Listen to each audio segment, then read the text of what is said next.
જય માતાજી ખેડૂત મિત્રો, આપણે જે ટમાટાનું વાવેતર કરેલું હતું, જે તમે જોઈ શકો આપણે ટમાટાની વાત ખેતી કરી હતી. તો એમાં આપણે જો ટમાટામાં જો પહેલાં બિયારણની વાત કરીએ તો આપણે કયું બિયારણ વાવેલું છે તો તેના વિશે માહિતી આલો. પહેલી તો અમારા અમુક ડોકા આંસલના પણ લાયેલા છે, અમુક 6242ના પણ લાયેલા છે. તો અમે બે જાતના રોગ ભરેલા વાયેલા.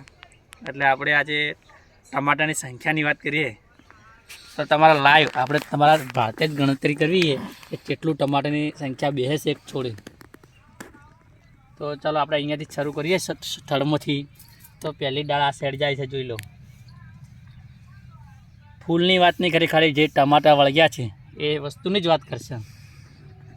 1 2 3 4 5 6 આ 7 8 9 10 11 12 13 14 15 16 17 18 19 20 21 22 23 24 25 27 28 29 30 31 32 33 34 35 36 37 38 40 41 42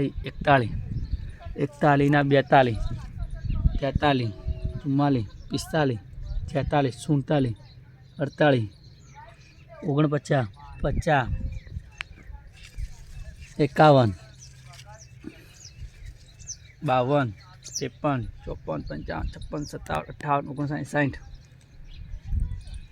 61 62 63 64 65 66 67 68 69 70 71 72 73 74 75 76 77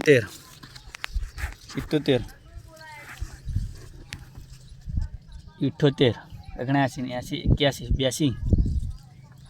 82 83 84 85 86 87 89 91 92 93 94 95 96 97 98 આમાં કલા 98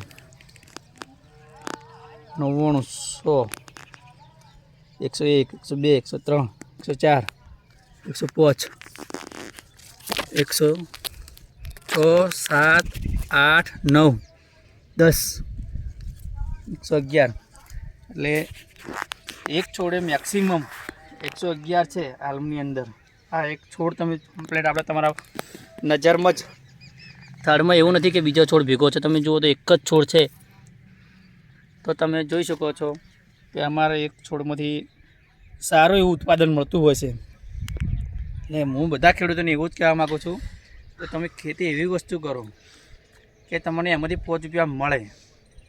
ભલે તમને મહેનત થાય છે, એની અંદર મહેનત તો કોઈ લિમિટ જ નથી કહેવાનો મતલબ. એટલી મહેનત કરવી પડે, કારણ કે આ ડાળી બાંધવી પડે. જુઓ અમે આ પૂતળી કરીને બધી બાંધેલી જ છે.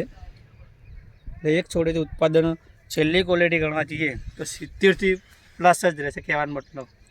તો સારું એવું રિઝલ્ટ મળતું હોય છે. પણ ટમાટાની ખેતી વસ્તુ એવી છે કે તમે જમીથી બને તો ઉપર જ વાવવા પડે છે, કારણ કે અમે બધા પાળી ઉપર જ વાવેલા છે. પાળા ઉપર જોઈ લો.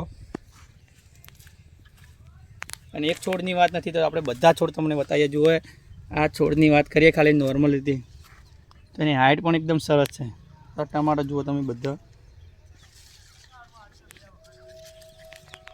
આ ટમાટર અમારી ખેતી કરેલી છે. તો બધા એક જેવો જ માલ વળગ્યો છે.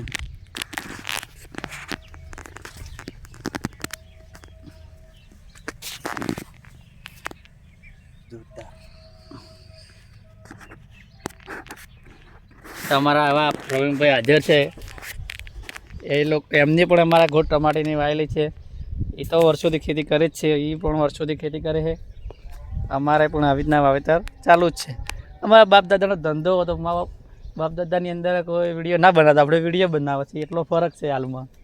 કારણ કે બીજા લોકો પણ જાગૃત થાય અને એ લોકો પણ આવી ખેતી તરફ વળે. જ્યારે અમુક વસ્તુ આવે છે જે 8 મહિના ઊભું રહેતું હોય છે, 8 મહિના ઊભું રહે પણ કશું મળતું ન હોય. તો એના પાછળ મહેનત કરે, એના જગ્યાએ આવી વસ્તુની મહેનત કરો ને તો તમને 5 રૂપિયા મળે. અને હાલના જનરેશનમાં કોઈ ખેડૂતોને સાચી શીખવાડવાવાળું કોઈ નહીં મળે. તમને ખાલી વાતો કરશે કે આપણે તમે આવું કરો, પણ તમે લોકો કોઈ દવા વિશે, કયું બિયારણ છે, શું કરવું એના વિશે કોઈ માહિતી સાચી આપતું નથી.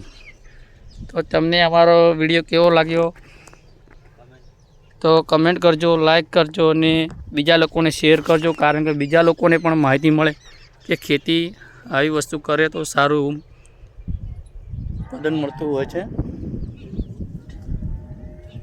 ચલો ત્યારે આપણે નવા વિડીયો બનાવશું, તે અવશ્ય જોજો, લાઈક કરજો, શેર કરજો અને સબસ્ક્રાઈબ કરવાનું ના ભૂલશો.